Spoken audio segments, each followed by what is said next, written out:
Hello friends, আপনারা দেখছেন টোটকা নিউজ। আজকের এই ভিডিওর মাধ্যমে আমরা দেখে নেব 29 নং ইসলামপুর বিধানসভাতে মোট ভোটার সংখ্যা কত আছে, গ্রামে এবং শহরে কতজন ভোটার বাস করে, এই বিধানসভাতে এসসি এসটি ও মুসলিম ভোটার কতজন আছে।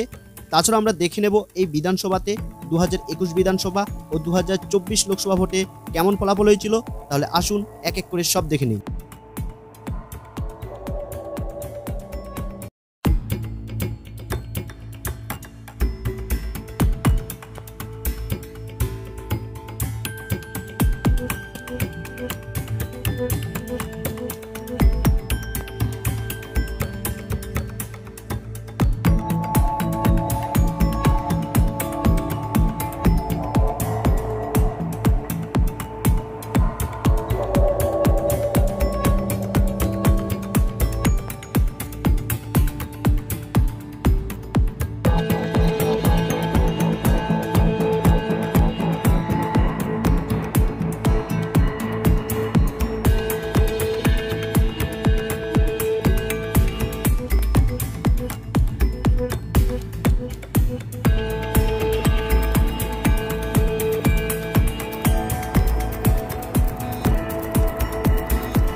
হ্যালো ফ্রেন্ডস, আপনাদের কাছে একটা ছোট্ট রিকোয়েস্ট, আপনারা প্লিজ আমার এই চ্যানেলটিকে সাবস্ক্রাইব করে রাখুন, যাতে আপনি আমার পরবর্তী ভিডিওটি পেতে কোনো রকম অসুবিধা না হয়।